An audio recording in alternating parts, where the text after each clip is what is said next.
আমরা আজকে রাত্রিকালীন ক্লাসে কনস্টেবল থেকে এটিএসআই এবং এটিএসআই থেকে টিএসআই, কনস্টেবল থেকে এটিএসআই এবং এটিএসআই থেকে টিএসআই যে বিভাগীয় পদোন্নতি পরীক্ষা আজকে হয়েছে পুস্তক সহ, আমরা দেখবো যে প্রশ্নের উত্তরগুলো কে কিভাবে লিখেছে এবং কোন কোন ধারা দিয়েছে। আসলে সবার আগে আমি যে কথাটা বলি নাই সেটি হলো যে পড়ার কোনো বিকল্প নাই। আমি আমার সাধ্যমতো চেষ্টা করছি, যাদেরকে আমি শিক্ষা দিয়েছি তাদেরকে ভালোভাবে শিক্ষা দানের জন্য। তো আসলে তারা কতটুকু শিখছে সেটা তারাই প্রমাণ করতে পারবে। তো পরীক্ষার ক্ষেত্রে বিষয়টা হলো যে এই পরীক্ষাগুলো যদি পরীক্ষার হলে আমি নিজেও দিতাম, আমি নিজেও হয়তো বা 100% উত্তর দিতে পারতাম না। এটা লজ্জার কিছু নাই, ভয়ের কিছু নাই। ভুল হবে, আমি চোখের সামনে দেখতেছি অনেকেরই ভুল হয়ে গেছে, কিছু করার নেই। তবে আমার বিশ্বাস কেউ ফেল করবে না। যাই হোক, আমরা আলোচনায় চলে আসি। আহ আজকে প্রথম যে কনস্টেবল থেকে এটিএসআই যে পরীক্ষা হয়েছে, আমি যাকে জিজ্ঞেস করবো সে উত্তর দেবে। এখানে লোক আছে দুজন, আর দুজন তো পরীক্ষা দিছে, এলো একজন দিছে আর নাই। এজাহার কাকে বলে? এজাহারে কি কি বিষয় থাকে? এজাহারে কি কি ত্রুটি থাকে? আচ্ছা, এটা কোন ধারা দিয়েছো হাফিজ? এজাহার কাকে বলে? হাফিজ, এজাহার কাকে বলে? সাউন্ডটা খোলো। তোমার কথা শোনা যাচ্ছে না, হ্যাঁ বলো। স্যার, এজাহার বলতে বোঝায় যে কোন আমলযোগ্য সংবাদ যদি থানায় মৌখিক বা লিখিত ভাবে প্রথমে যেটা আসে আর কি। আসে সেটাই এজাহার। ধারা কত দিছো? 154।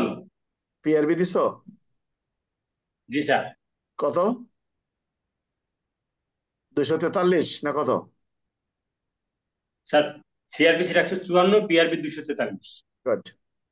এজাহারে কি কি ত্রুটি থাকে এটা কিভাবে লিখছো? এটা মনে করো, আমি তোমার মনে করে দেই, এজাহারে ত্রুটি থাকে অনেক সময় বাদীর নাম থাকলেও বাদীর পিতার নাম বা ঠিকানা থাকে না। অনেক সময় ঘটনার তারিখ ও সময় থাকে না। অনেক অনেক সময় দেখা যায় যে ঘটনাস্থলের সম্পূর্ণ বর্ণনা থাকে না। সময় লাগবে তুই যা। তবে অপরাধীগণ অপরাধ করেছে তার ইয়া থাকে না, এইভাবে লিখছো? স্যার, আপনি যেগুলো বললেন স্যার আমি এই কথাগুলাই লিখছি। মানে এগুলো একটা থাকে দেখ। না, অনেক সময় দেখা যায় যে আহ ঘটনায় কি কি মালামাল নিয়ে গেছে তার তালিকাও থাকে না, এরকম লিখছো এতে নাকি? জি স্যার, জি স্যার, জি স্যার, এগুলাই লিখছি। কি সোহেল? সোহেল কই পালাইলো?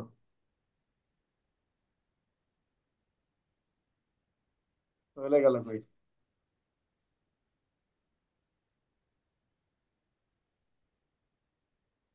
লাইট না, কেটে গেছে মনে নেট হয়। খারাপ, আবার ঢুকবে। আচ্ছা, ঢুকছে আবার। তো এটা লেখছো তাই না? জি স্যার। আচ্ছা সোহেল, এজাহারে কি কি ত্রুটি থাকে তুমি কি কি লেখছো? তার লেখছি ওই আপনার প্রবিধান 200 243 বিধি মোতাবেক এজাহারের ত্রুটি থাকে যদি এজাহারের মানে তারিখ তারিখ সঠিক তারিখ দেওয়া না থাকে, এজাহারে বাদীর বাবার নাম ভুল থাকে বা এজাহারের মানে যদি আচ্ছা দেখো, এই সে বুঝতে পারছি, এটা বানাই সানাই দিছে। আসামি কি সাক্ষী দিতে পারেন? আত্মপক্ষ সমর্থনে সে কি উপযুক্ত সাক্ষী হিসেবে গণ্য হবে? তার দিছি, এটা রাজসাক্ষী দিছি স্যার। আহ, কি ইয়ে হাফিজ? স্যার, আমি দিছি 337, 338। এটা 340-এর প্রশ্ন। 337 হলো রাজসাক্ষী কাকে বলে। একজন ব্যক্তি রাজসাক্ষী হতে পারে। 336, 338 হলো রাজসাক্ষীকে কিভাবে ক্ষমার প্রস্তাব দেয়া যায়। হ্যাঁ, এখানে প্রশ্নটা ছিল আসামি কি সাক্ষী দিতে পারেন? আত্মপক্ষ সমর্থনে সে উপযুক্ত সাক্ষী হিসেবে গণ্য হবে। অর্থাৎ আত্মপক্ষ সমর্থনে সে কি উপযুক্ত সাক্ষী হিসেবে গণ্য হতে পারে? 340 বার করো, দেখো। এখানে দেখবা ওই তোমার যে কোন মাস্টারের কথা বলো না, ওই এখানেই কাম সারা। শোনো, এই দেখো, 340-এর 2-এ বলা আছে, এইরূপ কোন আদালতে, দেখো দেখো তিনি কি বলা আছে দেখো, অপরাধের দায়ে অভিযুক্ত ফৌজদারি আদালতে অভিযুক্ত কোন ব্যক্তি আসামি পক্ষে সাক্ষী হইবার যোগ্য হইবে এবং তাহার বিরুদ্ধে বা তাহার সহিত একই বিচার অভিযুক্ত অপর কোন আসামির বিরুদ্ধে প্রণীত চার্জ মিথ্যা প্রমাণ করিবার জন্য শপথপূর্বক সাক্ষ্য দিতে পারবেন। অপরাধের দায়ে ফৌজদারি আদালতে অভিযুক্ত কোন ব্যক্তি আসামি পক্ষে বিষয়টা বুঝতে পারছো? সঠিক স্যার, সঠিক স্যার, এটাই কারেক্ট। জি স্যার। হ্যাঁ হ্যাঁ। তাহলে স্যার ভুল হয়েছে আমার। স্যার 340 দিছি। আবার 37 38 দিছো কে? স্যার ওই যে রাজসাক্ষী যেটা স্যার ওইটা দিছি। এই একটাই ধারাই। আচ্ছা যাক, 340 তো দিছো। হাফিজ মনে হয় 340 দিতে পারো নাই, না মনে নাই? না স্যার। যাক, সবকিছু আর সমান হয়? যাক। আইনগত হেফাজত হতে কোনো আসামি পালিয়ে গেলে আপনার করণীয় কি? কত ধারা দিছে এটা 66 দ্বারা স্যার। হাফিজ? স্যার আমি 66। 66। আর এখানে কি একটা লেখছো নাকি যে আসামি পালিয়ে গেলে তার বিরুদ্ধে এই ধারায় মামলা নেওয়া যাবে, এরকম বলছো নাকি? এখানে বিষয়টা হলো সরাসরি কিন্তু 66 ধারার প্রশ্ন। প্রশ্নের ওই ধারার মধ্যেই বলা আছে যে আইনগত হেফাজত থেকে পালিয়ে গেলে, যে ব্যক্তির হেফাজত থেকে পালিয়ে গেছে সেই ব্যক্তি সেই আসামিটাকে অনুসরণ করে বাংলাদেশের যে কোনো প্রান্তে গিয়ে গ্রেপ্তার কার্যকর করতে পারবেন। এইভাবে লিখছো হাফিজ? জি স্যার, আপনি যেভাবে বললেন আমি এইভাবেই লিখছি স্যার, এই আরে কথাগুলাই লিখছি। আরে আমার হাফিজ ভালো রেজাল্ট করবে ইনশাল্লাহ। একটা দূরে তো খারাপ হতেই পারে, সব কি ওর উত্তর দিতে পারো? পরে দেখতেছি। আর পরে কি হলো, মন খারাপ আগে করো না, হ্যাঁ? হ্যাঁ, স্যার। আচ্ছা, রাত্রিকালীন টহল ডিউটি করার সময় আপনি একটি অশনাক্তকৃত লাশ দেখতে পেলেন, আপনার করণীয় কি? এটা কি দিছো সোহেল? কত ধারা দিছো? পিআরবি না কত পিআরবি দিছো? আর প্রবিধান এই 14 13 14 এই 313 313 14। স্যার। 13 14 স্যার। তুমি হাফিজ? সঠিক স্যার, 313 314। একেবারে লিখে দিছো সুন্দর করে। একবারে জি মানে স্যার। কিভাবে লিখছিলেন। আচ্ছা শোনো, অনেকে তোমাদেরকে বলবে এখানে ওই ধারা হবে, সুরতাল করব, এ করব, সে করব, ঊর্ধ্বতন অফিসারকে ডাকবো, ক্রাইম সিন করবো, অনেক কিছু বলবে। ঘটনা কিন্তু তা না। অশনাক্তকৃত মৃতদেহে পেলে পুলিশ কি ব্যবস্থা নেবে সেটা কিন্তু পিআরবি 313-তে বলা আছে, 314-তে বলা আছে। এটাই সঠিক উত্তর।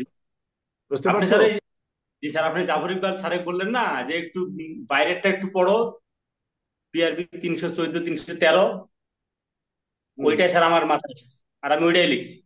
ওটা আমি তো কালকে তোমার সাথে কথাও বললাম। জি স্যার। কি? জি স্যার। তাহলে তো ভালোই লাগছে আমাদের হাফিজ। হ্যাঁ, হাফিজ পাস করবে স্যার 100%। আল্লাহ বাসা, আল্লাহ ওর আশা পূর্ণ করুক। ও তো আসলে মনে, ও প্রথমে তো মনে করছিল স্যার আমি মনে হয় পারবো না। জি স্যার।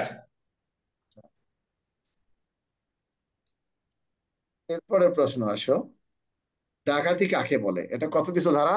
391। জি 91 স্যার। স্যার। 391 ধারা দিছি। ডাকাতির শাস্তি কি কত দিছো? 395। 395 স্যার, হ্যাঁ ওইটাই আচ্ছা গুড। সঠিক। ডাকাতির মালামাল যদি কারো কাছে পাওয়া যায়, কত ধারা? 400। 12 412 412 স্যার। স্যার। Right. তল্লাশি পরোয়ানা বলতে কি বুঝেন? এটা কি কোনো ধারা দিছো? না স্যার, আমি এটা আমি এটা কোনো ধারা দিই নাই। তুমি কি লেখছো? যে আমি যে লিখছি স্যার, যে হ্যাঁ বলো। লোকায়িত কোনো উদ্ধারের জন্য স্যার, আপনি যেভাবে পড়াইছেন আচ্ছা ওইটাই বলো, লিখছি। তল্লাশি পরোয়ানা বলতে কি লেখছো? স্যার তল্লাশি পড়াই স্যার, যে লুকায়িত কোনো কিছু উদ্ধারের জন্য হুম পুলিশ কিংবা অন্য কোনো সংস্থা পুলিশ হুম। কর্তৃক, মানে পুলিশ কর্তৃক কোনো কিছু মানে আইনি বলে সাক্ষীদের এটা সম্মুখে। তো জব্দ তালিকা। তল্লাশি পরোয়ানা কাকে বলে? তল্লাশি পরোয়ানাটা শব্দ হবে এরকমই, যে তল্লাশি পরোয়ানা বলতে বোঝায় যে পরোয়ানা বলে পুলিশ কোনো কিছু উদ্ধার করিবার নিমিত্তে তল্লাশি কার্য পরিচালনা করতে পারেন, এই ধরনের পরোয়ানাটাকে বলা হয় তল্লাশি পরোয়ানা। বুঝতে পারছো? হ্যাঁ জি স্যার। জি স্যার। অর্থাৎ কোনো কিছু উদ্ধারের লক্ষ্যে আদালত যে আদেশনামা প্রেরণ করে থাকেন এটি তল্লাশি পরোয়ানা। শোনো, তল্লাশি পরোয়ানার কোনো ধারা হবে না, জেনে রাখবা। কারণ এটা একটা প্রশ্নের উত্তর 3টা ধারা হয় না। তুমি বলবা 96 ধারা অনুযায়ী কাগজপত্র উদ্ধারের তল্লাশি পরোয়ানা, 98 ধারা অনুযায়ী চোরাই মাল উদ্ধারের তল্লাশি পরোয়ানা, 100 ধারা অনুযায়ী এটা তল্লাশি পরোয়ানা, মানুষ উদ্ধারের তল্লাশি পরোয়ানা। এভাবে হয় না। তল্লাশি পরোয়ানা হলো আদেশনামা। কার আদেশনামা? আদালতের হুকুমনামা। ইংরেজিতে যেটাকে আমরা বলি অর্ডার শিট। কি জান্নাতুল, তুমি কি কথা উত্তর দিতে পারো না? জি স্যার। জান্নাতুল, কথা নাই, মরম হয়ে গেছে। তাহলে কি তল্লাশি পরোয়ানা এভাবে লিখছো সোহেল? রাসেল কি লিখছো? স্যার আমার কারেন্ট গেছিল গা সেই জন্য স্যার এখন আসছে। আচ্ছা তুমি আচ্ছা, এই যে একের খতে কি দিছো, আসামিকে সাক্ষী হতে পারে বা সাক্ষী দিতে পারেন, আত্মপক্ষ সমর্থনে সে কি উপযুক্ত সাক্ষী হিসেবে গণ্য হবে? স্যার এটা তো স্যার আসলে মেমোরিতে ওইভাবে নাই, আমি সাক্ষ্য আইনের মানে সাক্ষ্য আইনের 11 ধারার প্রসঙ্গটা টানে দিছি স্যার আর কি। স- এটা সঠিক না। জান্নাতুল কোন ধারা দিছো? এবং 337 দিছি স্যার। না, 340-এর প্রশ্ন। না স্যার তাহলে আমার এটা হবে না স্যার, আমার কেটা জানি বলে দিল 166 দ্বারা বলে দিল স্যার, সেই জন্য আমার ওই প্রশ্নটা হয় নাই স্যার। কিসের আবার 166 এখানে হয়? কারা কি করলো তোমার? ওই সাক্ষ্য আইনে 66 দ্বারা দিতে বললো, এক স্যার এসে বলে দিয়ে গেছে। যাক, যেটা যে ভুল করছো করছো। আচ্ছা, তল্লাশির নিয়মাবলী আলোচনা করুন। হাফিজ, এটা কোন কোন ধারা দিছো? তোমার মুরগির বাচ্চার শব্দ শোনা যাচ্ছে, বুঝছো জান্নাতুল? মুরগির বাচ্চা থাক, আমরা শুনি, তুমি শুনে যাও। হাফিজ, এই তল্লাশির নিয়মাবলী আলোচনা করুন, এটা কোন কোন ধারা দিছো? স্যার আমি 102 103 দিছি। পিআরবি 280 দাও নাই? স্যার পিআরবি পিএবি 280 280 দিছো হাফিজ? 280 দিছো? না, পিআরবি 280 দিন আছে। তল্লাশির নিয়ম তো পিআরবি 280তেই।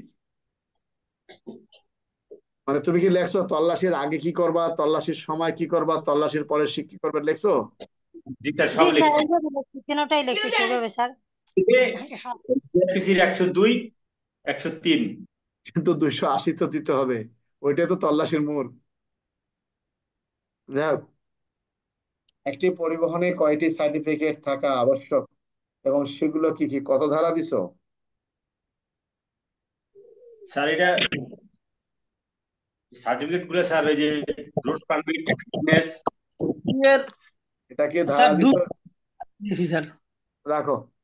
এটা কি ধারা দিছো যে এভাবে লেখছো নাকি যে একটি যানবাহনে 4টি সনদ থাকা আবশ্যক? একটা রুট পারমিট, তারপরে কি রেজিস্ট্রেশন সনদ, ফিটনেস, ট্যাক্স টোকেন, এই তো নাকি? জি আচ্ছা, স্যার, জি স্যার। জি মানে স্যার এই ধারা, ওইভাবেই দিচ্ছি। এই ধারা অনুযায়ী অপরাধের ধারা তো দেওয়া নাই, সংজ্ঞার ধারাটা দিছো না? আমি আহারে স্যার ওই পুরো জি স্যার সংখ্যা দ্বারা সব সব সংজ্ঞা 2 এর ওই 29। হ্যাঁ, গুড। 2 এর জান্নাত, তুমি 29। জান্নাতুল কি দিছো? জান্নাতুল কি শুনতে পাচ্ছো? জি স্যার। এই যে একটা যানবাহনে কি কি থাকবে, কি দিছো তুমি? স্যার ওইটা দিয়েছে, ওই যে সড়ক পরিবহন আইনে 2-19 দ্বারা ড্রাইভিং Good, লাইসেন্স, ঠিক আছে, গুড। 2-15 সড়ক পরিবহন আইন অনুযায়ী রুট পারমিট কি, এটা কত ধারা দিছো? রুট পারমিট তো সংজ্ঞাতে আছে, তাই নাই? জি স্যার ওইটাও দিছি স্যার। আচ্ছা। এর আচ্ছা বাবা, দুইটা এটা দরকার, আমি তো জানি তোমরা কি দিছো, কোন কোন স্যার গাড়িতে। হ্যাঁ, স্যার হ্যাঁ। প্রশ্নটা মনে হয় একটু স্যার, আমিও দিছি সংজ্ঞার ধারা, কিন্তু মানে প্রশ্নতে বলছে যে রুট পারমিট কি কি, এটা মনে হয় একটু স্যার সংকোচ। ওটা রুট পারমিট, রুট পারমিট কি কি কি না, রুট ডব- পারমিট কি কি না হয় না, রুট পারমিট কি, ওটা ডাবল ক আসছে। স্যার দুইটা কি কি আছে, কিন্তু এটা একজন বললো যে অস্থায়ী রুট পারমিট আর স্থায়ী রুট পারমিট, কিন্তু আমি সংজ্ঞাটা দিছি স্যার। অস্থায়ী রুট পারমিটের কোনো ইয়ে আছে নাকি? এটা বলে নাকি ওই যে অধ্যাদেশে নাকি আছে এটা, কিন্তু আমি সংজ্ঞার ধারা দিছি আর কি। আচ্ছা যাক, স্থায়ী রুট পারমিট কি কি আছে, ভালো কথা, থাকতেও পারে। আমার ওই যে ইয়ার তোমার ওই অধ্যাদেশ কোন অধ্যাদেশে আছে? এটা নাকি ওই যে সড়ক পরিবহন অধ্যাদেশে আছে, আমি এটা মানে সড়ক মেমোরি পরিবহন খাটেও তো নেই। অধ্যাদেশ না, সড়ক পরিবহন আইন। ওই যে বিধিমালা, বিধিমালাতে নাকি আছে। হতে পারে, হতে পারে, সেটা তো তো আর সম্ভব পারবে না এটা। স্যার আমরা যে 2-28 দিলাম স্যার, এটা হবে না? আমরা ধরে নিছি রুট পারমিট। জি স্যার, এটা আমি এটা ধরেই অ্যান্সার করছি। হ্যাঁ, আর যাই হোক, এটা আমরা ওইটা ধরে নিছি যে তার হয়তো একটা কি অতিরিক্ত আসছে, এই ধরে নিয়ে আমরা এই আলোচনা করছি। আর তুমি যেটা বললা রুট বিধিমালা, সড়ক পরিবহন বিধিমালা কত সালে প্রণয়ন হয়েছে? কত সালে হয়েছে বলতে পারো কেউ? স্যার এটা খুলে দেখি নাই, 2020 মনে হয় না, নাকি 21? না, সড়ক পরিবহন কর্পোরেশন আইন 2020। স্যার সড়ক বিধিমালা হচ্ছে স্যার কত সালে? 22 ওই যে তোমার ওই যে দ্বারা আমি দেখি একটু বাদী বিধিমালায় কি বলা আছে।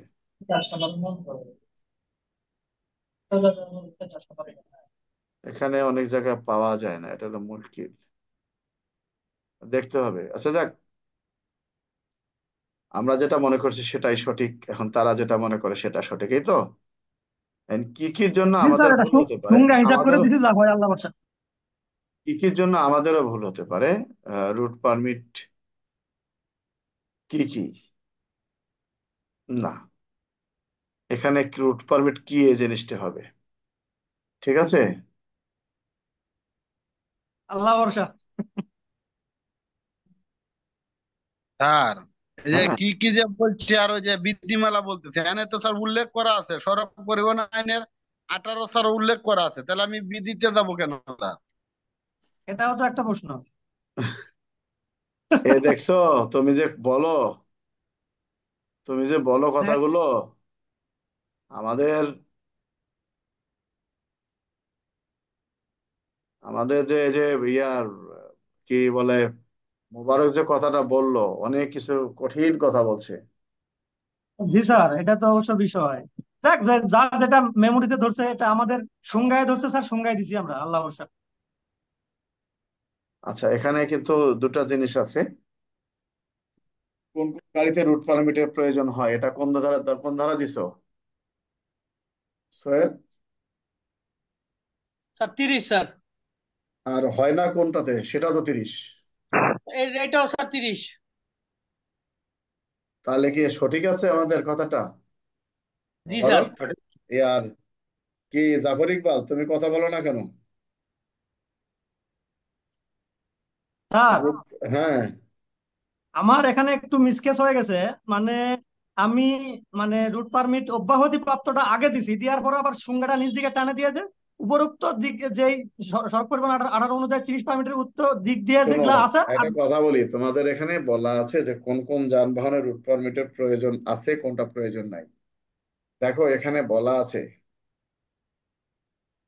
28 ধারায় বলা আছে, কর্তৃপক্ষ বা পরিবহন কমিটি সরকার কর্তৃক ক্ষমতাপ্রাপ্ত কোনো কর্মচারী ক্ষেত্রমত প্রতিশাখা রুট পারমিট ব্যতীত কোনো পরিযানের মালিক পাবলিক প্লেসে পরিযান ব্যবহার করিতে বা অনুমতি প্রদান করিবে না। তবে শর্ত থাকে যে রুট পারমিটের সুনির্দিষ্ট উল্লেখ না থাকলে কোনো স্টেজ ক্যারেজ কন্ট্রাক্ট ক্যারেজ হিসাবে ব্যবহার করা যাবে না। তার মানে এই যানবাহনগুলো রুট পারমিট আবশ্যক। তুমি তো 30 দিছো, 30টা ঠিক আছে, কিন্তু তার আগে 28ও হবে। আঠাশটা দেয়নি স্যার। 28-এ বলা আছে কোনো স্টেজ ক্যারেজে পণ্য বহন করা যাবে না। পরিবহনের মালিক স্টেজ ক্যারেজে ব্যবসায়িক বা বাণিজ্যিক প্রয়োজনে বা অন্য কোনো বহন করতে পারবেন না। এখানে বলা আছে ধর্মীয় সামাজিক সাংস্কৃতিক অনুষ্ঠান ব্যবসা উপলক্ষে বাহিরে বিধি দ্বারা নির্ধারিত শর্ত সাপেক্ষে কর্তৃপক্ষ পরিবহন কমিটি সরকার কর্তৃক ক্ষমতাপ্রাপ্ত কোনো কর্মচারী পরিবহন চলাচল অনুযায়ী অনুমতি প্রদান করিতে পারিবে। কিন্তু এই যে এখানে দেখো কি বলা আছে, রুট পারমিট। এখানে বলা আছে রুট পারমিট ব্যতীত কোনো পরিবহন যানে মালিকানা পাবলিক প্লেসে পরিযান ব্যবহার করিতে বা ব্যবহারের অনুমতি প্রদান করিতে পারিবেন না। তবে শর্ত থাকে যে রুট পারমিটে সুনির্দিষ্ট উল্লেখ না থাকলে, এখানে এই বিষয়গুলো উল্লেখ করা আছে। রুট পারমিট থেকে অব্যাহতি যানগুলো এখানে ঠিক আছে তোমার কথা, কিন্তু কোনটা রুট পারমিটের প্রয়োজন না আছে কোনটা নাই, এটা তোমরা কি এক ধারায় দিচ্ছ যে এই ব্যতীত যে সকল যানবাহন আছে, কি জি হাফেজ? Sir sir. এটা তো মনে হয় স্যার 28 আর 30 হবে, তাই না? সঠিক উত্তর 28-30। হ্যাঁ, হাফেজ কি দিছ? জি স্যার, 28 হবে সঠিক উত্তর স্যার। স্যার হ্যাঁ, 30 ধারা। 28 হবে স্যার সঠিক উত্তর। আরে তোমরা চুপ থাকো তো, আমার হাফিজের দরকার। হাফিজ বলো, কোন ধারা দিছো? স্যার আমি 30 ধারা দিয়েছি স্যার। 28 ধারা যাও নাই? না স্যার। তাও নাম্বার পাওয়া চিন্তা করো না। স্যার 30টা আমরা প্রথমে ভাগ করে দিছি যে এটাতে গাড়ি চালানো যাবে যাবে, আর পরে আবার দুইটা নিয়ে দিছি যে এটাতে যাবে না। তা হবে না স্যার? নাম্বার কম পাবা, যাও, বাদ দাও। সড়ক পথে দুর্ঘটনা ঘটলে তার তদন্ত প্রক্রিয়া বর্ণনা করুন। কত ধারা দিছো তোমরা? এর লেগে আমার এই মোবাইল কুয়ারাই শুরু হয় 10:30টায়। এই সড়ক পথে দুর্ঘটনা ঘটলে তার তদন্ত প্রক্রিয়া বর্ণনা, কত ধারা দিছো এটা? দাদা তোর কথা বলো না, কত ধারা দিছো এটা হাফিজ? স্যার এটা স্যারে আমাকে বলে দিল তো ওইটা ওইভাবে লিখছি। কত স্যার ধারা? মনে নেই, তো স্যার স্যার সঠিক মনে নাই। কিভাবে বললো স্যারে? না মানে বললাম আমি স্যার মানে একটা প্রশ্ন সোহেল বাকি ভাই ছিল, কোনটা তো সোহেল ভাই? তখন এটা আমাকে বললো যে এটা লেখ। কত ধারায় দিছো? ধারার মনে নাই? না স্যার মনে নেই, তো বললে মনে কথাটা হবে। কি লিখছো? কথাটা কি? একটু বললে মনে হবে স্যার। ঘোড়ার ডিম। রাসেল কত দিছো? স্যার এটা আমি দিছি স্যার ওই যে সড়ক পরিবহনের 105 ধারায় টানে নিয়ে আসে, পরে লিখছি যে যদি এই ধরনের কোনো তদন্ত হয় তখন সড়ক পরিবহনে থাকে না, তখন পেনাল কোড অনুযায়ী তদন্ত গ্রহণ করতে হয়। প্যানেল করে একটু তদন্ত বানায় করে, বানায় দিছি। তদন্ত করে সিআরপিসি তে চলে গেছে। 114 ধারায় বলা আছে যে তদন্ত বিচার, বলছে এই তদন্ত এবং বিচারের ক্ষেত্রে সিআরপিসি অনুসরণ করতে হবে। এটা 114 ধারা ভুল হয়েছে স্যার। স্যার, এটা আমি শিওর না। 114 দ্বারা স্যার, 114 দ্বারা আমি। যাই হোক, আবার কেউ দেখবা যে তদন্ত পদ্ধতি লিখে দিচ্ছে। যাই হোক, সড়ক পরিবহন আইনের কোন কোন ধারা অনুযায়ী একজন পুলিশ অফিসার ওয়ারেন্ট ব্যতীত গ্রেপ্তার করার ক্ষমতা রাখেন? এটা কত ধারা দিছো হাফিজ? 110 দিছি স্যার। ক্লাস তো আজকে হাফিজকে নিয়ে, অন্য কাউকে নিয়ে না। তো হাফিজ যদি পাশ করতে পারে, তাহলে যদি তোমরা ফেল করো তা তোমাদের কলা গাতে রশি দিয়ে মারা উচিত। বুঝতে পারছো? কচু গাছের গলাদের দিল স্যার। আর তো আর কি। হাফিজকে 110 ধারা দিছো? জি স্যার, আমি 110 ধারা দিছি। আচ্ছা, ওখানে কি লেখছো নাকি ওই যে গাড়ি আটক করার পর কি করবে, থানায় নিয়ে যাবে, জানাবে, এগুলি লেখছো নাকি? না লেখো নাই? না না না, গুড, থ্যাংক শুধু ইউ। তো গ্রেপ্তার করা যায়। এই তো বুঝছো, তুমি তুমি তো ভালো স্টুডেন্ট হয়ে গেছো। জি স্যার। আচ্ছা, ঠিক আছে। সড়ক পরিবহন আইনের কোন ধারার ক্ষমতা বলে একজন পুলিশ অফিসার যানবাহনের কাগজপত্র আটক করতে পারেন? কত ধারা দিছো এটা? 111 স্যার। 100? 11। তুমি কত দিছো হাফিজ? Sir 111 sir. জান্নাতুল কি 111 দিছো? জি স্যার। আচ্ছা, যাক, সঠিক আছে, 111। রাত্রিকালীন টহল টহলে ক নামক এসআই একটি গাড়ি তল্লাশি করে দেখতে পেল চালকের ড্রাইভিং লাইসেন্স নাই, এক্ষেত্রে কি করণীয়? এটা তো দিছি স্যার, এটিএসআই বিনা বরণায় গ্রেপ্তার করবে স্যার। আচ্ছা, যদি এখানে লেখো নাই যে এত ধারায় বলা আছে লাইসেন্স ব্যতীত কোনো ব্যক্তি যানবাহন চালনা করতে পারবেন না, জি স্যার, জি স্যার, বিস্তারিত দিয়ে পরে লেখছে যে যদি কোনো উক্ত ব্যক্তি নামক দ্বারা এটিএসআই উক্ত ব্যক্তিকে বিনা বিনা বরণায় গ্রেপ্তার লাইসেন্সে করবে। যানবাহন চালনা করেন, তার অপরাধটি হবে এই ধারায়, এবং এই ধারায় অপরাধে একজন ব্যক্তিকে একজন এটিএসআই এই ধারা অনুযায়ী বিনা বরণায় গ্রেপ্তার করতে পারেন। এটা লেখছো জি স্যার, জি হাফিজ? স্যার। লেখছে যে সড়ক পরিবহন আইন অনুযায়ী একজন আচ্ছা, কথা এটিএসআই এর কম বলো মিয়া, আমি একজন জিজ্ঞেস করতেছি মিয়া, ঘোড়ার ডিম। হাফিজ কি করতেছো তুমি বলো? স্যার 66 ধারা লিখছি স্যার। বিনা বরণায় গ্রেপ্তার কথা লেখো নাই? জি স্যার লিখছি মুসমিয়া স্যার। ঠাস করে থাপড় দেওয়া লাগে। আরে বেদবি ছেড়ে দেয় যে জান্নাতুল তো ফোনটা বড় ডিস্টার্ব করতেছে। স্যার হাফিজ কি 110 স্যার ধারা লিখছো যে এই ধারার অপরাধে একজন এটিএসআই তাকে বিনা বরণায় গ্রেপ্তার করতে পারবেন? হাফিজ? স্যার রাখো না বাবা। হাফিজ কি লেখছো এটা? জি স্যার, এই যে আমি 66 ধারা পুরাটাই লিখছি। কিন্তু 110 দিছো কিনা পরে? রিকোয়েস্টটা আমার হয়নি। জি নাই স্যার। এই জান্নাতুল, তোমার কোনো সমস্যা আছে আজকে? না স্যার। তো বারবার ক্যামেরা অন করে কথা আসতেছে কেন তোমার ওখান থেকে? সাউন্ড আসতেছে কেন? 110 দেওয়া নাই নাকি? সোহেল 110 দিছো না? না স্যার, এটা আমার ভুল হয়েছে স্যার, 110 দিই নেই। স্যার হ্যাঁ বলো। আমি একটু কথা বলতাম স্যার। হ্যাঁ বলো। স্যার এখানে 110 ধারা তো 66, 110-এর 1-এ 66 নাই তো স্যার। 110-এ এটিএসআই কিভাবে গ্রেপ্তার করবে স্যার? এখন আমি আমার প্রশ্ন, আমি তো সেটা বলতেছি দাদা, দাঁড়াও না। 110-এর 66 না। যদি কোনো ব্যক্তির লাইসেন্স না থাকে, লাইসেন্স বাধ্যতামূলক কত ধারায়? 4 ধারায়। জি স্যার। আচ্ছা, 4 ধারার বিধান যদি লঙ্ঘন করেন, সাইড বাধ্যতামূলক না থাকলে 66 জন অপরাধ, কিন্তু 66 ধারায় অপরাধ। 66 ধারার যে বক্তব্যটা জি আছে, স্যার। কথা পরে বলো। 110-এ কি 66 আছে? নাই স্যার। তাহলে এটিএসআই কি করবেন? স্যার আমি কি লিখছি স্যার একটু বলি স্যার। যে তুমি ওই সার্জেন্ট বা টিএসআই কে ডেকে এনে মামলা দেওয়া? না জি স্যার স্যার, এটা করতে হয় স্যার, তো কিছু করার নাই স্যার। তাকে গাড়ি ছেড়ে দিবা? এটিএসআই তো স্যার লাইসেন্স না থাকলে স্যার এখানে গ্রেপ্তার করতে পারে না স্যার। আরে বাপুরে, কথা বিষয়টা না তো এখানে। এটিএসআই না, আমার কথা হলো যে এটিএসআই যদি এইভাবে কোনো গাড়ি আটক করেন, তাহলে কি সে লিখবে যে উক্ত এটিএসআই এই সংক্রান্তে তার কাজটা আইনসঙ্গতভাবে বৈধ হয় নাই? যেহেতু লাইসেন্স নাই, সে নিজে ব্যবস্থা নিতে না পারলে তো সে লিখবে 66 ধারা অনুযায়ী এই ব্যবস্থা নেবেন, এই তো। সে জি যদি স্যার। লেখে যে আমি এই ধরনের ঘটনার জি স্যার। বিষয়ে আমি কাকে জানাবো? 66 দ্বারা কোনো অপরাধ করছে এলাকা শুধু হবে। আমি তোমার কথা বুঝাইতে পারতেছি না রে বাবা। ওটা তুমি বললে কি ওর লেখাটা কি পরিবর্তন হয়ে যাবে?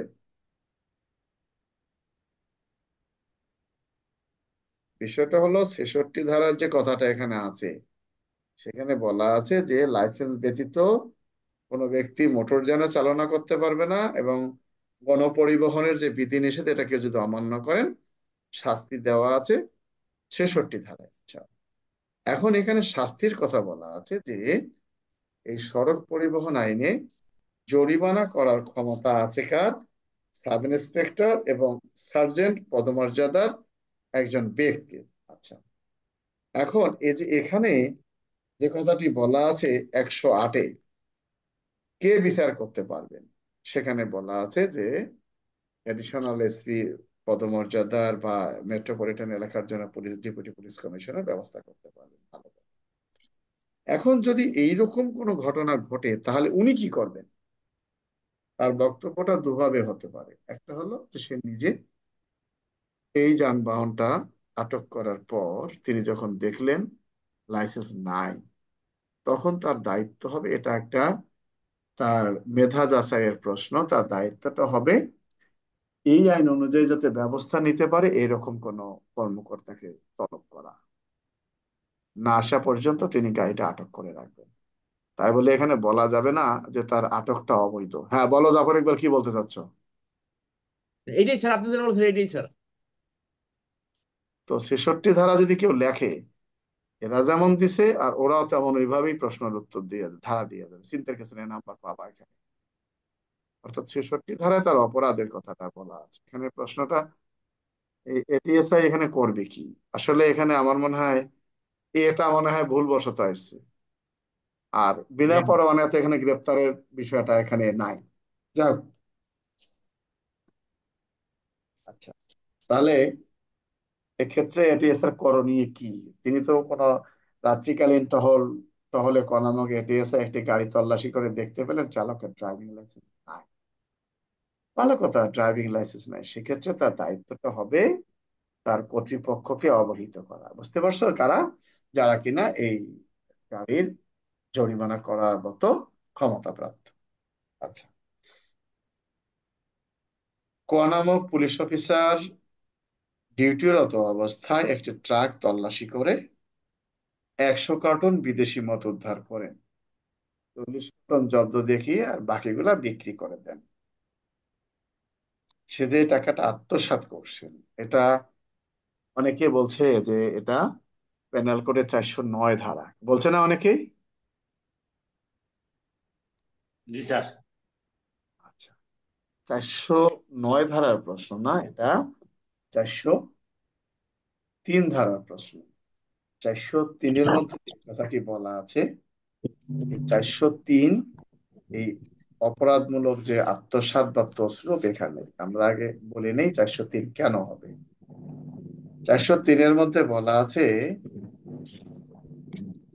যদি কোনো ব্যক্তি অসাধুভাবে কোনো কোনো অস্থাবর সম্পত্তি তছরূপ করে কিংবা উহা তাহার নিজের ব্যবহারে প্রয়োগ করে, তাহলে সেই ব্যক্তি এই ধারা অনুযায়ী অপরাধ করবে। তার মানে কি? তাহলে আমাকে বুঝতে হবে অসাধু ভাবে। তাহলে অসাধু ভাবের উদাহরণ কোথায় আছে? অসাধু ভাবে কত উদাহরণ কত? 403। কেন 403 অসাধু ভাবে? পেনাল কোডের 24 ধারায় অসাধু ভাবের উদাহরণ দেওয়া হয়েছে। পেনাল কোডের 24 ধারায় যদি কোনো ব্যক্তি কাহারও অন্যায় ভাবে লাভ ঘটাইবার বা কাহারও অন্যায় ভাবে ক্ষতি সংগত উদ্দেশ্যে কিছু করিলে উক্ত ব্যক্তি অসাধু ভাবে করিয়াছে বলিয়া গণ্য হবে। তার মানে কোনো ব্যক্তি কাহারও অন্যায় ভাবে লাভ ঘটাইবার বা কাহারও অন্যায় ক্ষতি করানোর উদ্দেশ্যে কিছু করিলে, তার মানে এই যে অসাধু ভাবে যে কাজটা করছে, অসাধুর উদাহরণ দেওয়া আছে পেনাল কোডের 24 ধারায়। সেক্ষেত্রে এই প্রশ্নের উত্তর 403 ধারা। আর যদি কেউ বলে যে এর উত্তর 409 ধারা, তাহলে ভুল হবে। 409 ধারার স্যার রাসেল ভাই যে ভাই রাসেল ভাই এটার কি উত্তর দেবো?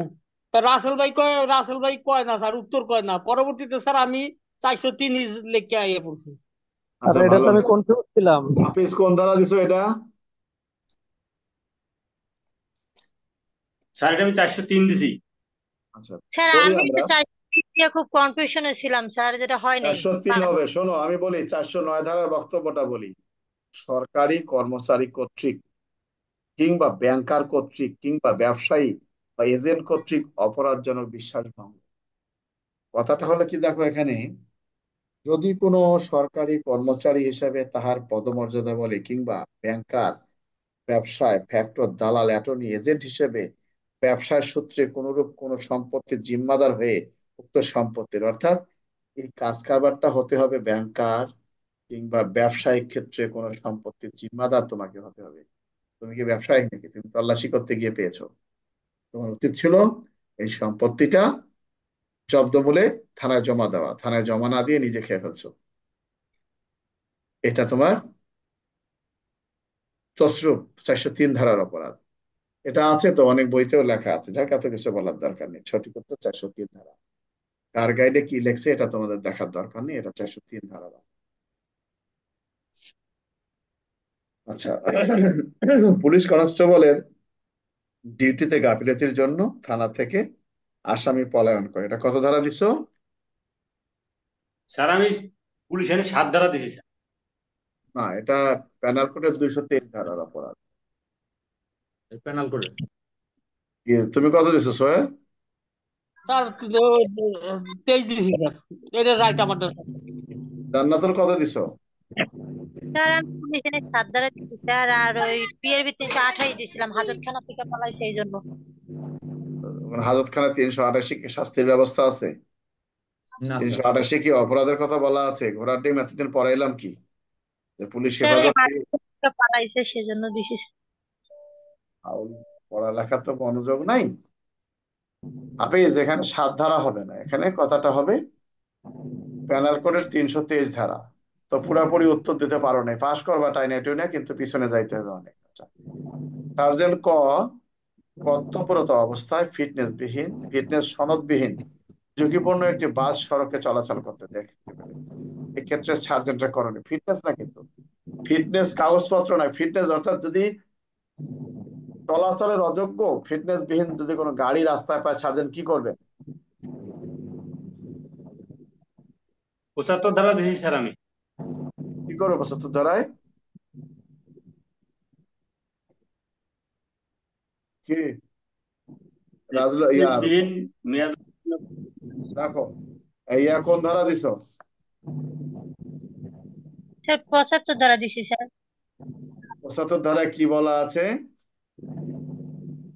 আমরা আলোচনা করি। মোটর ফিটনেস সনদ ব্যতীত মেয়াদোত্তীর্ণ ফিটনেস সনদ ব্যতীত গাড়ি, এটা তোমাদের ভুল। এখানে এই জন্য তোমাদের অনেকগুলো বোঝার বিষয় আছে। এখানে কিন্তু বলে নাই ফিটনেস বিহীন গাড়ি, অর্থাৎ কাগজপত্র বিহীন না। বলছে যে গাড়িটা ইকোনমিক লাইফ অতিক্রান্ত করছে, চালার অযোগ্য, এই ধরনের যানবাহন পেলে পুলিশ কি ব্যবস্থা নেবেন। অর্থাৎ ইকোনমিক লাইফ অর্থাৎ যে গাড়িটা চলাচল করার মতো যোগ্য না, এই ধরনের গাড়ি যদি রাস্তায় চলাচল করে পুলিশ অফিসার কি ব্যবস্থা নেবে ইকবাল? তাহলে তো স্যার পঁচিশ ধারা। এই ধরনের সড়ক পরিবহন আইনের 25 ধারার বিধান লঙ্ঘন করলে স্যার 75 ধারা অনুযায়ী শাস্তি গ্রহণ করে, কিন্তু পুলিশ বিনা পরায় গ্রেপ্তার করতে পারবে স্যার। ওরা টিম নিয়ে সবাই 75 ধারা লাগাইছে। বক্তব্যটা হবে এই ধরনের যানবাহন পেলে পুলিশ ডাম্পিং ইয়ার্ডে প্রেরণ করবেন। সার্জেন্টের করণীয় কি স্পষ্ট বলে দিয়ে সার্জেন্ট কর্তব্যরত অবস্থায় ফিটনেস সনদবিহীন ঝুঁকিপূর্ণ, অর্থাৎ যে যানবাহনটাকে ফিটনেস দেওয়া হয় নাই এরকম ঝুঁকিপূর্ণ একটা যানবাহন সড়কে চলাচল করতে দেখতে পেলেন, কি করবেন উনি কি গাড়ির ব্যবস্থা নেবেন? সে তো গাড়ির ব্যবস্থা নেবেন, সে তো আর চালককে অ্যারেস্ট করবেন না। ডাম্পিং ইয়ার্ডে কোন ধরনের গাড়ি পাঠায়? এই যে 115 ধারাতে ডাম্পিং ইয়ার্ড যে যানবাহন গুলো পাঠানো হয়, কি কি যানবাহন পাঠানো হয় এখানে বলো? সে এই তো বলাই এই আছে, নদীর এই নদীর যে অপরাধ করবে, যদি এখানে বলা কাগজপত্র। আছে এই আইনের অধীনে কোনো বিধান লঙ্ঘন করলে সার্জেন্ট এই যানবাহনটা ডাম্পিং ইয়ার্ডে প্রেরণ করতে পারে। জি স্যার। এই যানবাহনটা তো কাগজপত্র বিহীন না, এখানে বলছে ফিটনেস সনদ বিহীন ঝুঁকিপূর্ণ, অর্থাৎ ফিটনেস সনদ দেওয়া হয় নাই গাড়িটা ঝুঁকিপূর্ণের কারণে।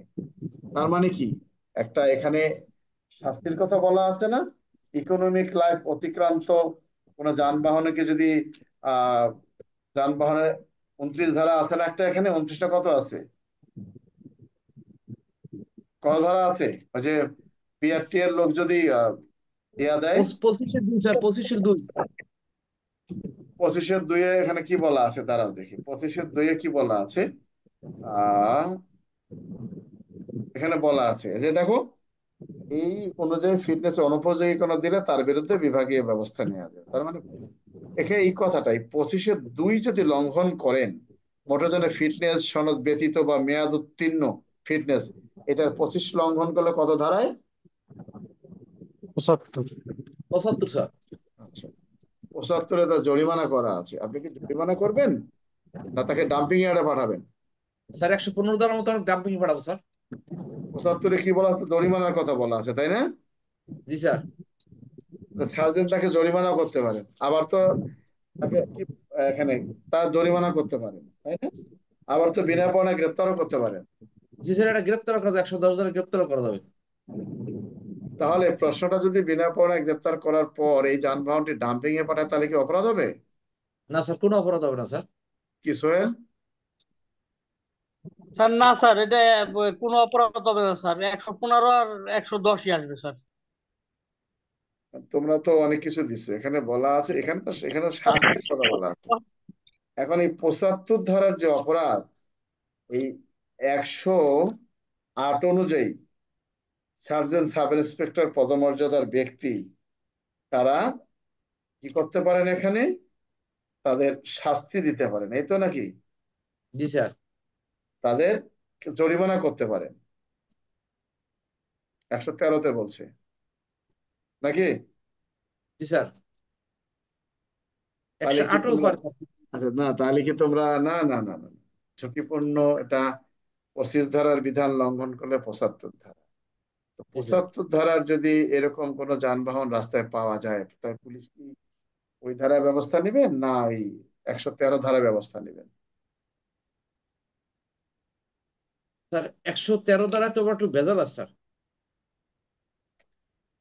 আছে, তুমি তো বললে হবে না, বিষয়টা হলো এখানে ডাম্পিং ইয়ার্ডে প্রেরণ করবেন। যাও, ভুল হতে পারে, তোমাদের অনেকগুলো ভুল হতে পারে, কিছু বলার নেই। হ্যাঁ,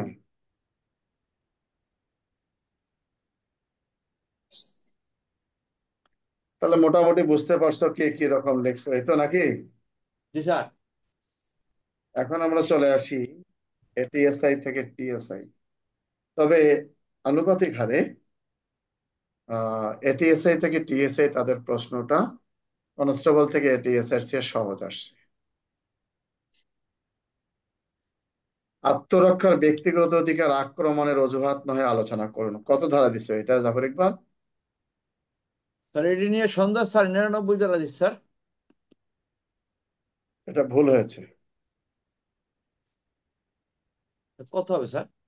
96 ধারা।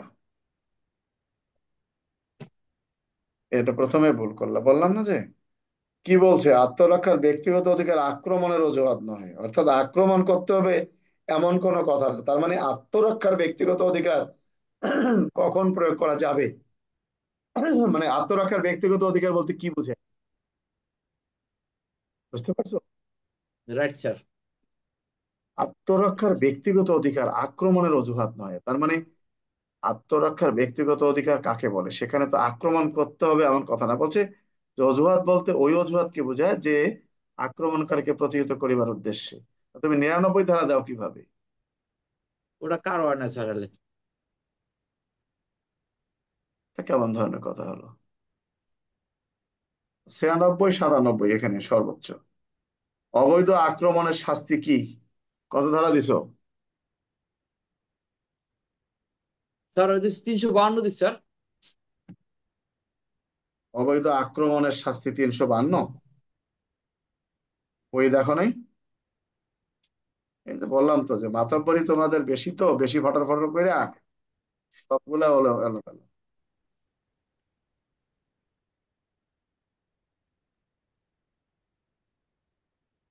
সবগুলোই শোনো। 357 আছে স্যার। আরে না, ঘোড়ার ডিম।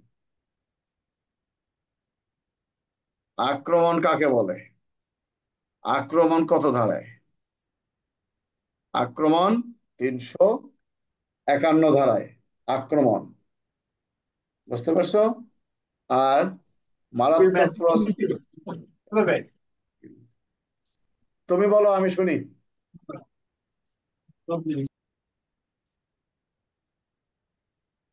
351 ধারায় বলা আছে আক্রমণ, আর 352 ধারায় বলা আছে মারাত্মক প্ররোচনা ব্যতীত আক্রমণ কিংবা অপ্রয়োজন বল প্রয়োগের শাস্তি।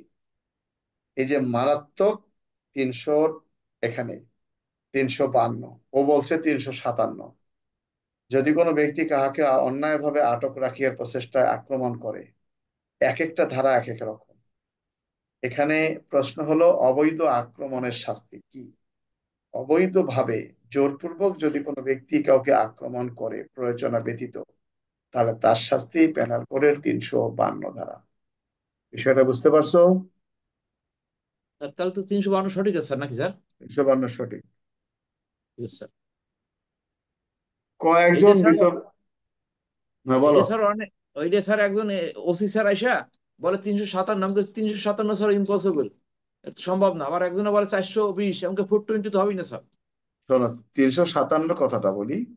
কোনো ব্যক্তিকে অন্যায়ভাবে আটক করিবার প্রচেষ্টায় আক্রমণ করা বা অপরাধজনক বল প্রয়োগ করা। আর স্পষ্ট 352-তে বলা আছে মারাত্মক প্ররোচনা ব্যতীত আক্রমণ কিংবা অপরাধজনক বল প্রয়োগের শাস্তি। অর্থাৎ আক্রমণের শাস্তি এবং অপরাধজনক বল প্রয়োগের শাস্তি, দুটার কথা এখানে বলা হয়েছে। একটা হলো আক্রমণ, আর একটা হলো অপরাধজনক বল প্রয়োগ। বিষয়টা কি বুঝতে পারছো? জি স্যার। ওই যে আমাদের রাকিব মিয়া, উনি তো 357 দিচ্ছেন, ভুল। কয়েকজন মৃত ব্যক্তির উইল কার্যকরী করার ভারপ্রাপ্ত হয়ে উইলে সম্পদ বন্টনের জন্য আইনের নির্দেশনা আইনসঙ্গতভাবে লঙ্ঘন করে উক্ত সম্পত্তি আত্মসাৎ করেন, তার অপরাধটা কি? কোন ধারায় অপরাধ এবং শাস্তি, কত ধারায় অপরাধ? স্যার এটা 404 দিছি স্যার পেনাল কোড। 404, ভুল ভুল বসে, এটা ভুল, সঠিক না। সঠিক উত্তরটা হলো 406। এগুলো বুঝতে হবে, ভালো করে দেখো। তুমি 404 দাও কিভাবে? 404 হলো একটা লোক মারা গেছে, তার পরিবারের লোক না আসার আগেই। আর এখানে সে লোকটা কি বলছে, একজন মৃত ব্যক্তির উইল, অর্থাৎ একজন লোক মারা গেছে, একজন লোক মারা গেছে, তার একটা দলিল করার জন্য একজনকে দায়িত্ব দেওয়া হয়েছে, এবং সেই মৃত ব্যক্তির সম্পদগুলো বন্টন করবে। এই বন্টনের নির্দেশনা আইনসঙ্গতভাবে লঙ্ঘন করে উক্ত সম্পত্তি আত্মসাৎ করে, তার অপরাধ কি?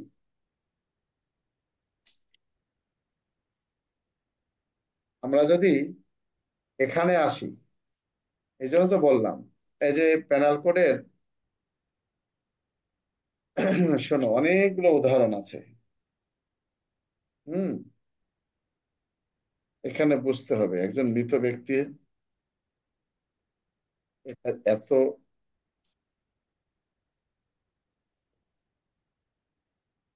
আচ্ছা দেখো, একজন ব্যক্তিকে এখানে বলা আছে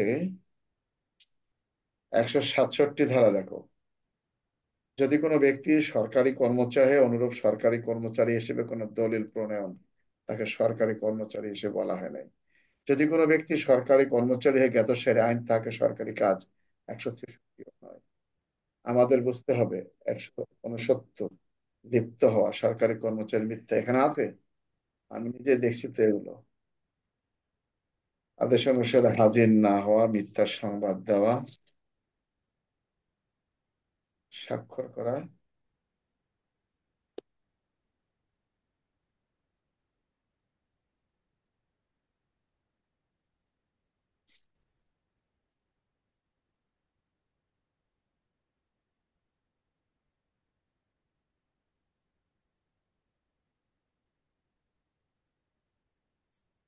আহ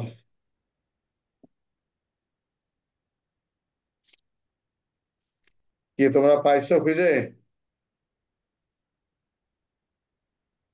কি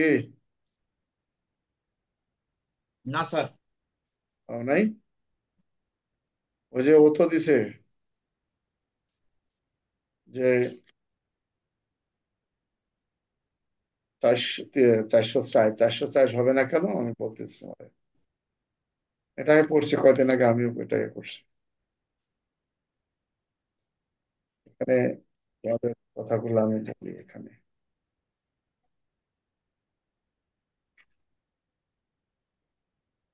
শোনো,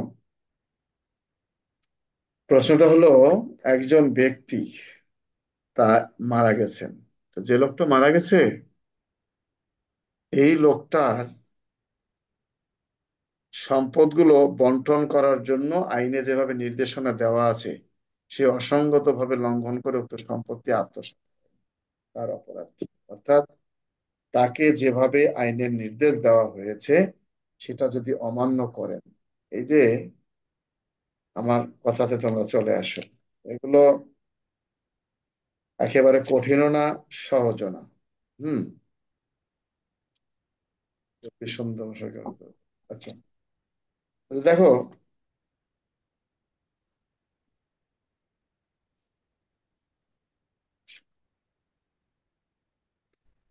এই যে, যদি কোনো ব্যক্তি সরকারি কর্মচারী অনুরূপ সরকারি কর্মচারী হিসেবে তার কোনো দলিল প্রণয়ন অনুবাদের ভারপ্রাপ্ত হয়ে অপর কোনো ব্যক্তির ক্ষতি সাধনের উদ্দেশ্যে এমন ভাবে দলিলটি প্রণয়ন করেন বা ভুল বলিয়া সে জানে। আচ্ছা, সরকারি কর্মচারীর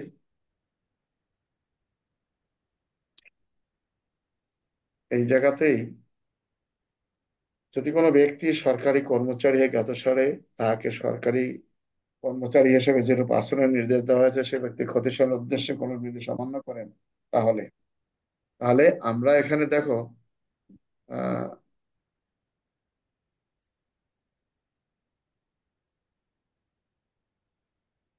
আমরা এখানে উত্তরটা দিলাম কি 404 ধারা, তাই না? জি স্যার। আচ্ছা, আমরা অনেকগুলো আছে রে বাবা, সেদিন আমি নিজেই এটা রেডি করলাম পরীক্ষার জন্য।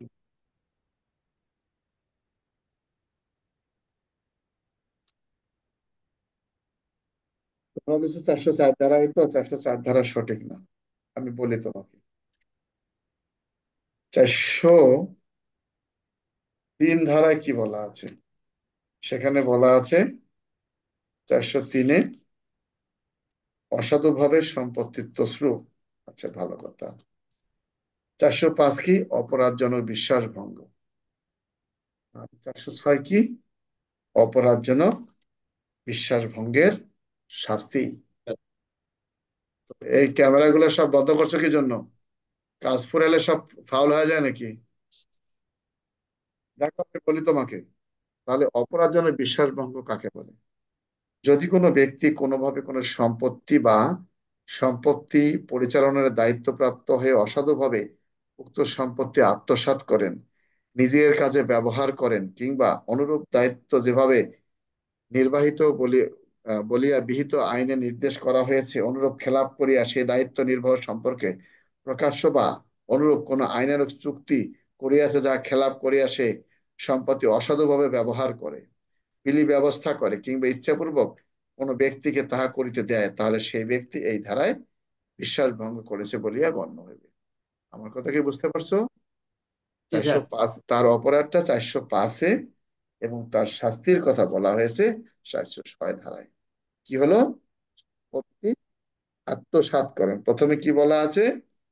যে একজন মৃত ব্যক্তি, আচ্ছা, আইনি নির্দেশনা অনুযায়ী অসংখ্যভাবে লঙ্ঘন করে উক্ত সম্পত্তি আত্মসাৎ করেন, এর অপরাধ এবং শাস্তি কি? তার অপরাধটা হবে 405-এ এবং শাস্তিটা হবে 406-এ। তোমরা তার লেখো নাই। আমার কথা কি বুঝতে পারছো না বোঝো নাই? বুঝতে পারছি স্যার। ওই যে আমাদের রাকিব, উনি তো মনে করছে যে অনেকগুলো ধারা হয়ে গেছে, এত সহজ না পড়াশোনা করার। ড্রাইভিং লাইসেন্স কি? এটা কত ধারা দিছো তোমরা? 4 ধারা স্যার, সড়ক পরিবহনের 4। ড্রাইভিং লাইসেন্স কত ধরনের হয়ে থাকে, কি দিছো এটা? 2 ধরনের হইতে স্যার, পেশাদার অপেশাদার। পেশাদার, অপেশাদার। জি স্যার। আর যদি ড্রাইভিং লাইসেন্স যদি ওই ধরন দিয়ে দেয় 3 ধরনের হয়ে থাকে? এটা হলো স্যার ক্যাটাগরি। তো ক্যাটাগরি মানে তো ধরন। না, হালকা মাধ্যম আর বাড়ি, এটা হলো স্যার শ্রেণী। এটা হলো ধরন কইছে, কয় শ্রেণী হইলে তখন ওই শ্রেণীও তো ধরন। স্যার। ওটা তো বিধিতে আছে 2 ধরনের, পেশাদারি অপেশাদার। হ্যাঁ ঠিক আছে, ড্রাইভিং লাইসেন্স কয় ধরনের হয়ে থাকে? ড্রাইভারের 2 ধরনের হয়ে থাকে। জি স্যার।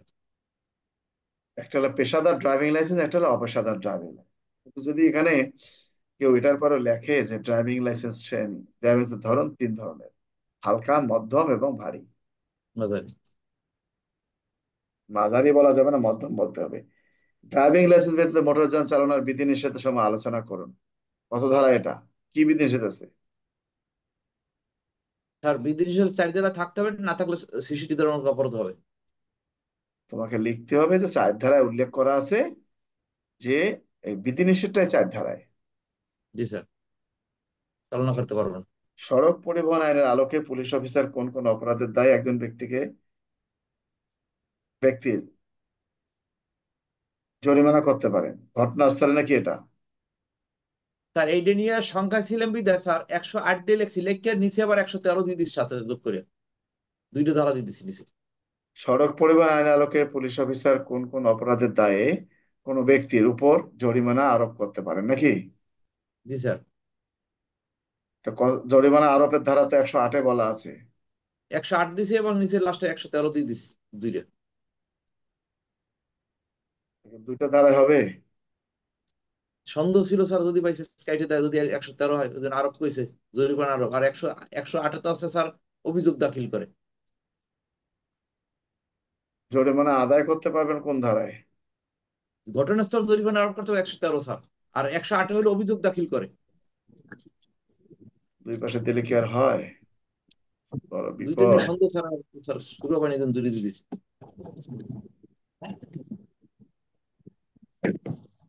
সঠিক উত্তর জরিমানা করতে পারে 113 ধারায়, বুঝতে পারছো? জি স্যার, এই জন্য 13 লাগাই দিচ্ছি আমি। 108-এ কি তোমার বলা আছে? 108-এ কি এভাবে বলা আছে যে সে কত কি করতে পারবে? 108-এর কথা তো অন্যটা। সামিদুল, সাউন্ড বন্ধ করো। 108-এ বলা আছে কতিপয় অপরাধের জন্য বিশেষ পদ্ধতি এখানে, আর 113-তে স্পষ্ট করেই তো বলা আছে ঘটনাস্থলে কতিপয় অপরাধ সংগঠনের জরিমানা আরোপ। তাহলে উত্তরটা তো হবে 113। 113 দিয়ে দিচ্ছিল স্যার। ধারা দিলে কি করবো আল্লাহ জানে। মোটরযান চালক এবং কন্ডাক্টর নিয়োগের শর্তগুলো কি কি, কত ধারায়? ওটা স্যার দেখে দেখে দিয়ে দিচ্ছে, ওটা সঠিক আছে। কয় ধারা? ওটা দিচ্ছি স্যার এই 13 দ্বারা দিছে আর 15 দ্বারা দিছে স্যার।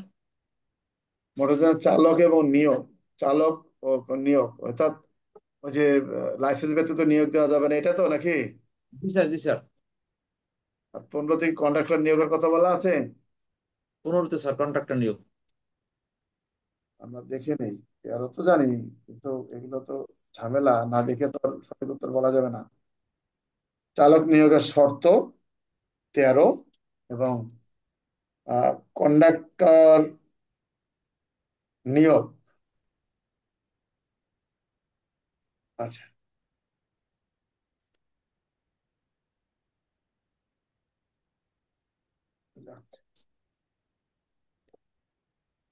বেআইনি সমাবেশের উপর গুলিবর্ষণের আগে ও পরে উপস্থিত ম্যাজিস্ট্রেট এবং পুলিশ দলের দলনেতা কত দিচ্ছে পিআরবি?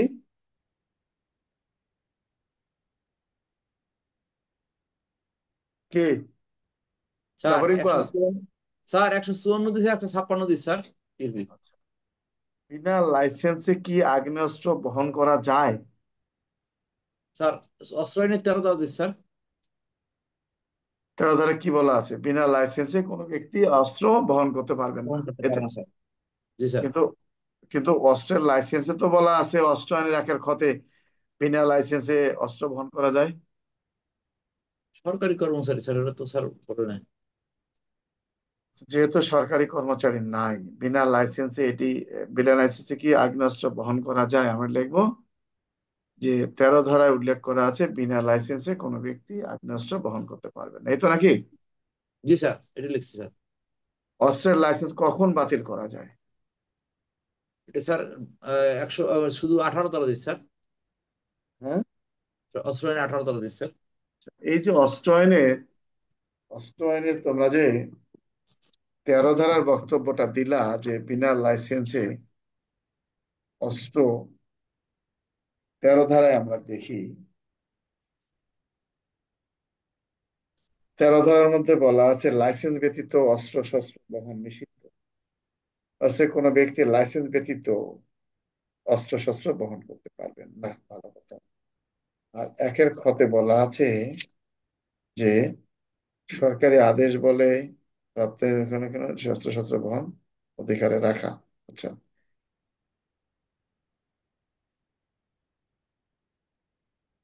আচ্ছা, এই প্রযোজ্য, যাক, এটার উত্তর ওইটাই, 18 ধারা ঠিক আছে।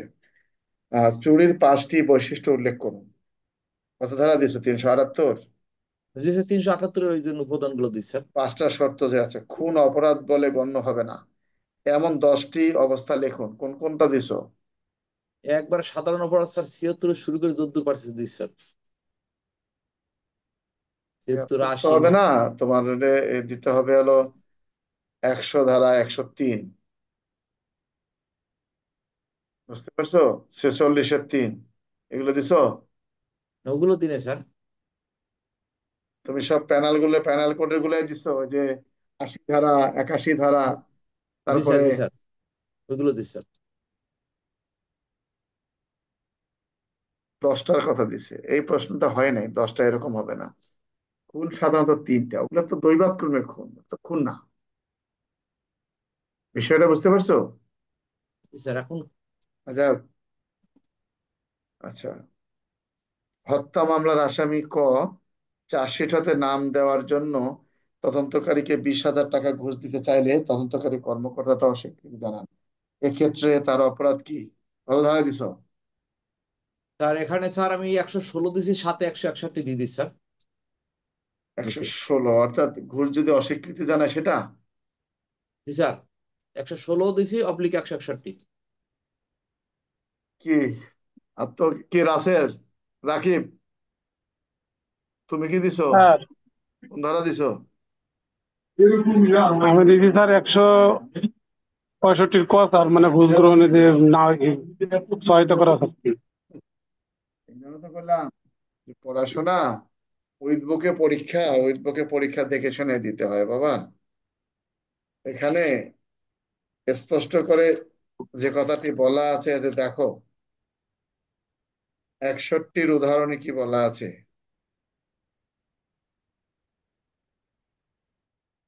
আবার এই যে 116তেও কিন্তু ওই যে প্রয়োজনের এখানে বলা আছে, উদাহরণ দেওয়া আছে।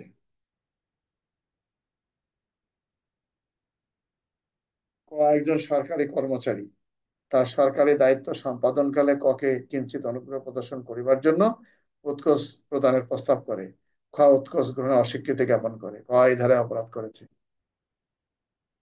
বিষয়টাকে বুঝতে পারছো? তুমি আবার 161 দিতে গেলে কেন? 161 তো এটার ক্ষেত্রে হবে না।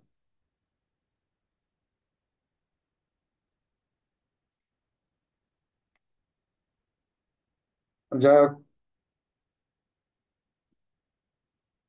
এটা হলো 116 বিষয়। আচ্ছা, অবৈধ আটক কত দিছো? পেনাল কোডের অন্যায় আটক 300 কত? কি মনে নাই? 340 দিয়েছি মনে হয় স্যার আমি। 340 হবে স্যার। হ্যাঁ, 340। কি তুমি দেখছো? হ্যাঁ,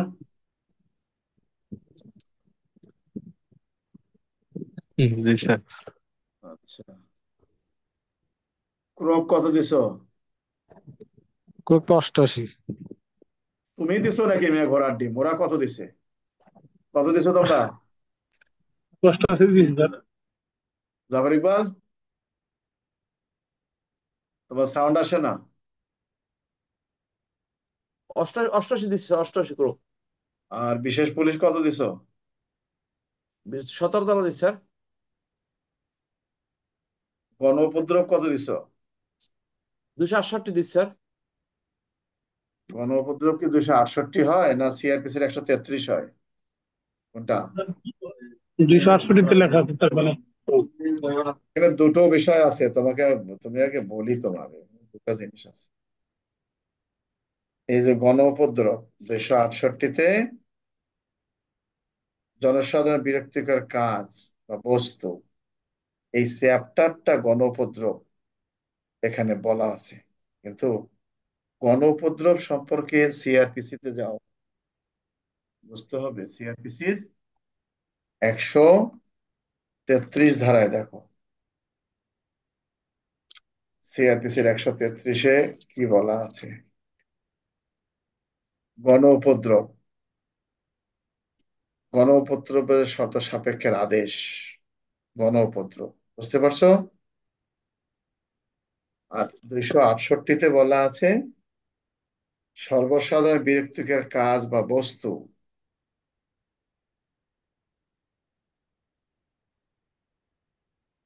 আমার কথা কি বুঝতে পারছো? জি স্যার। এখানে এই গণ উপদ্রবের শাস্তির কথা এখানে বলা আছে। সেখানে যে কথাটি বলছে গণ উপদ্রবের সংজ্ঞা হলো গণ উপদ্রব। এই গণ উপদ্রব সিআরপিসির 133 ধারা, তোমরা দিছো 268 ধারা। টিআই প্যারেড কত দিছো? 282 স্যার পিরভি। আচ্ছা, যাক যাক, তারপরে পাস করবা সবাই, সারা বছর তো ফেল করছো, এবারে পাস করবা, চিন্তার কিছু নেই। হ্যাঁ, ওই দুইটাই গেছে স্যার। হ্যাঁ, ওই দুইটাই গেছে স্যার।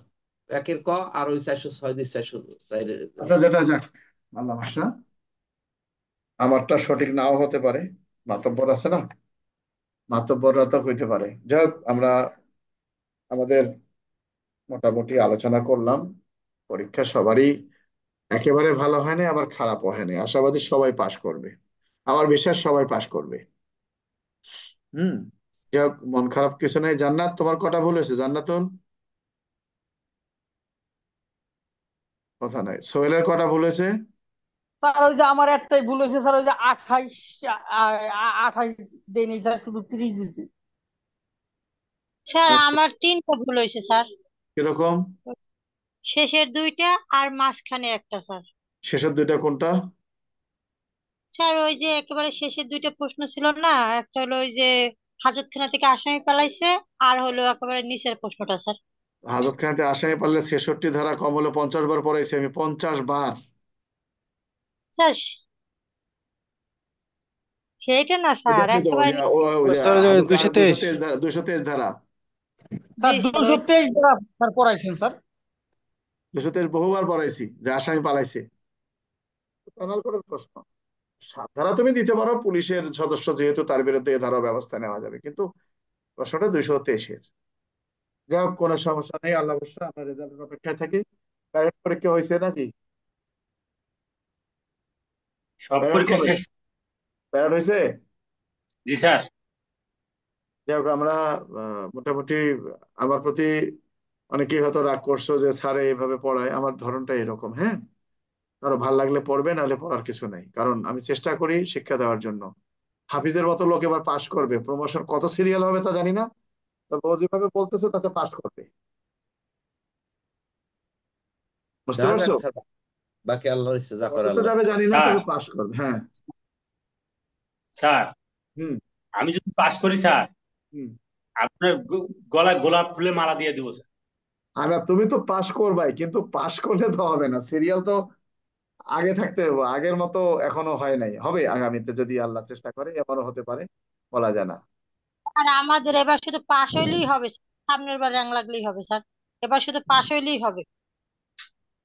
স্যার এখন তো স্যার শুনতেছি স্যার, ওই 2 বছরের ওইটা নাকি অলরেডি চাইছে, 2 বছর করে পাশ দেখা যাক, করলে। আল্লাহ ভরসা। স্যার হ্যাঁ। স্যার এই যে এই প্রশ্নটা হলে আমি একটা প্রশ্ন পাইনি স্যার, এই যে এটিএসআই কনস্টেবল থেকে এটিএসআই এর। কিসে কনস্টেবল থেকে এটিএস এর?